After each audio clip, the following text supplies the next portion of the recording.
ผมเคยทำกันเนาะก็จะมีหลายอย่างนมก็ตึงๆมานั้นนะแต่ก็บ่แม่นเจ้า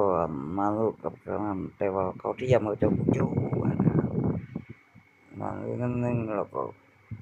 คือกินข้าวบ่แซ่บมันกินข้าวบ่แซ่บคือเพื่อนคือพวกเจ้าแพ้ท้องว่ากินอันเด้อ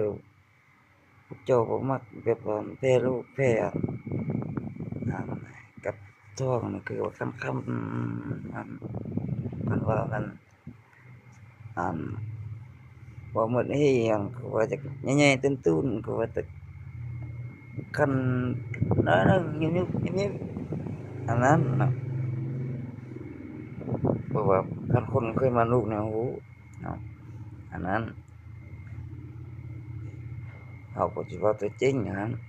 สิมีบ่มีเจ้าลองเบิ่งเนาะคันซุนี้เขาสิมีบ่มีอิหยังก็สิตัวหรือบ่ตัวน่ะพวกเจ้าต้องไล่แต่4คนเนาะ4คนคันผู้มีลูกแท้ๆผู้ยังมีเนื้อคู่คือนายกอุ๊งอิ๊ง แล้วก็คือเจ้าหญิงญี่ปุ่นคือชาวคนจีนคือเจ้าหญิงสเปนนำคันบ่ได้มีแล้วก็คือเจ้าหญิงสเปนคันมีแล้วก็ตัดออกแต่เขาก็บ่รู้แต่บางเทื่อเขาจะเอาเจ้าชายบ่นั้นบ่นี้ต่อแหน่ลองเบิ่งอะนะคือเจ้าหญิงสเปนมันมีแบบว่าจนเฮ้ยเจ้าชายฆ่ากันเองมันยังมีเลยประวัติตะกี้อะเอาความลับไปเต้งเอาลีลาจอกอ้อยเอาอันนั้นได้อันนั้นก็มีนิทานจากนั้นไป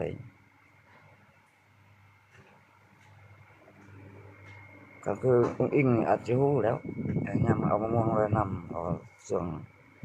ก็มาประท้วงว่าอาจมันถึกช่วงใดช่วงหนึ่งนั้นชาวคนจีนแล้วยังเขาบ่ทันบ่เคยมีลูกก็คือเจ้าหญิงญี่ปุ่นบ่เคยมีก็นอกจากผู้อื่นเนี่ยพวกเจ้าก็ลองเบิ่งอันนั้นเนาะคันเนื้อเราเคยเป็นเนื้อคู่แต่ชาติแล้วเนาะชาตินี้บ่แม่นก็อย่าเราลองขอคือคนม่านเนาะสิแม่นบ่แม่นโอ้ สิแม่นเจ้าหญิงก็อย่าสิแม่นก็อย่าเพราะว่ามีเรื่องหนึ่งเขาฝากเรื่องเมืองลาวเขาไปไล่เนาะผู้นี้ก็แม่นผู้นั้นก็แม่นแต่เขาก็มีลูกมีเต้าหมดก็มีหั้นนะเราเจอหน้ากันช่วงเรามีปัญหาแต่สนิทสนมกันเขาสิรวยส่ำใดก็อย่าอันนั้นช่วงก่อนนั้นกูแม้แต่คนเอาเฒ่าเอาแก่ก็นำคือว่าเพ่งอันเอาเขาฟังเอามาเห็นมาเจอ